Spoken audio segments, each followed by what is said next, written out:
જય દ્વારકાધીશ. અમૃત પુષ્પ કેન્દ્ર ચલાલા ભાવેશભાઈ ઠુમર. અમૃત પુષ્પના સેવનથી જે લોકો ફરી વખત અમૃત પુષ્પ લેવા આવ્યા છે એવા દર્દી આગળથી આપણે જાણીએ કે અમૃત પુષ્પનું સેવન કર્યા પછી એ લોકોને એમની બીમારીની અંદર શું શું રાહત થઈ છે એ આપણે એમની આગળથી જાણીએ. જય દ્વારકાધીશ. જય દ્વારકાધીશ. કયું ગામ ભગવાન? નાની કુકાવા. તમારું આખું નામ જણાવો. પ્રદીપભાઈ લાલજીભાઈ આગોલા. હે? પ્રદીપભાઈ લાલજીભાઈ આગોલા. આપ અમૃત પુષ્પ કોના માટે અને શું તકલીફ માટે લઈ ગયા હતા? મારા પપ્પાને માટે લઈ ગયા હતા. શું તકલીફ હતી ભાઈ? એને કેન્સરની અસર હતી. એટલે શું તકલીફો પડતી હતી અમૃત પુષ્પ શરૂ કર્યા પહેલા? દુખાવો ને એવું થતું. દુખાવો કઈ રીતનો થતો ને શું રાત્રે નીંદર ન આવે ને દુખાવો થાય ને. કેટલા ટાઈમથી હેરાન થતા હતા ભાઈ? 5 મહિના થયા. ત્યાર પછી આપણે અમૃત પુષ્પની કેટલી બોટલનું સેવન કર્યું ભાઈ? 2 બોટલનું સેવન. 2 બોટલનું સેવન કર્યા પછી શરૂઆતથી અમૃત પુષ્પનું સેવન શરૂ કર્યા ત્યાર પછી શું શું ફાયદા દેખાય છે? તો નીંદર આવી જાય છે, દુખાવામાં રાહત છે. દુખાવો હવે ક્યારે ક્યારે થાય છે? દુખાવો હવે કયક થાય છે 2-3 દિવસ, એક દિવસ ઓલી ગોળી નકર કાયમ લેવી પડતી. એકદમ રેગ્યુલર કન્ટિન્યુ દુખાવો હતો એટલે દુખાવાની અંદર એટલે ઘણો રાહત છે. એટલે રિઝલ્ટ આપણે અત્યારે મળતું થઈ રહ્યું છે. બરાબર. તો જ્યાં સુધી આપણને રિઝલ્ટ પૂરેપૂરું ના મળે ત્યાં સુધી પરેજી સાથે સેવન શરૂ રાખજો. જય દ્વારકાધીશ. જય દ્વારકાધીશ. જોરથી થોડુંક બોલજો ભગવાન.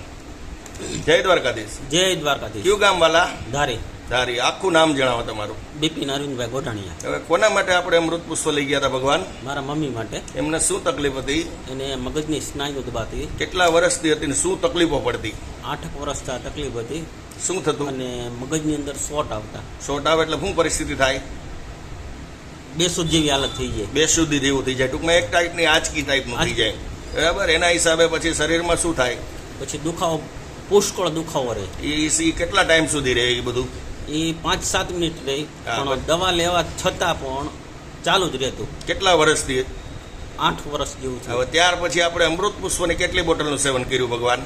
3 બોટલનું સેવન કર્યું. હા, 3 બોટલનું સેવન કર્યા પછી ત્યાર પછી ક્યારેય તકલીફો એ બાબતની ખરી?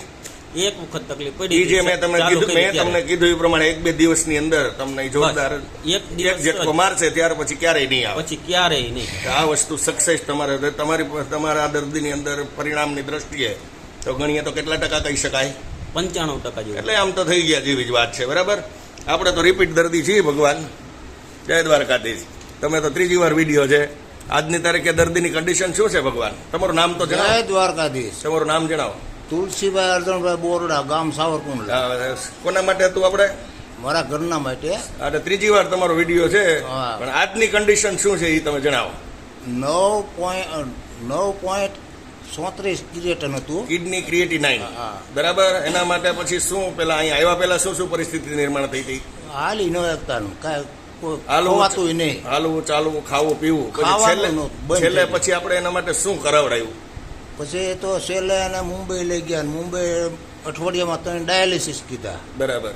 પછી અહીંયાથી વિડીયો આવ્યો એટલે મેં મોકલ્યો એટલે અહીંયા આપણે પિસ્યુલા બેહારી દીધી હતી ને. પિસ્યુલા પણ આપણે ડાયાલિસિસ શરૂ કર્યું નહીં અને સમાચાર સાંભળીને ચલાડા તમે આવ્યા. ત્યાર પછી આપણે લગભગ અંદાજે વર્ષ દિવસથી અમૃત પુષ્પ શરૂ હોય એવું છે. પણ પહેલી બોટલથી શું રાહતમાં ફેરફાર થયો? પહેલી બોટલ લઈ ગયા ને તો 10 દિવસમાં તો એ 2 રોટલી મળી હતી ખાવા. હા. અને પછી એનું શક્તિ આવી ગઈ. દાદરો સડી જાય છે, ઉતરી જાય છે, એનું પોતાનું કામ કરી લે છે. ઓકે. અને બધું રેડી છે. અત્યારે ટૂંકમાં આપણી દર્દીમાં કોઈ પ્રશ્ન છે જ નહીં. અમૃત પુષ્પ કન્ટિન્યુ શરૂ રાખ્યું છે. તમારો ફોન નંબર જણાવો રામ. 94 272 6103. હવે તમારો નંબર બોલવાનો રહી ગયો. તમારો નંબર બોલો. 99 041 14 14. હા, તમે બોલી જાઓ ભાઈ. 95 370 49 88. ઓકે. જય દ્વારકાધીશ. તો દરેક દર્દીના નંબર આપણે આની અંદર ઓલરેડી નાખ્યા. કોઈ દર્દી તમારી જેવી બીમારીવાળા તમારી આગળ અમૃત પુષ્પ વિશેની માહિતી માગે તો પ્રેમથી અમૃત પુષ્પની માહિતી આપજો. જય દ્વારકાધીશ. જય ગુરુ મહારાજ. જય દાન મહારાજ.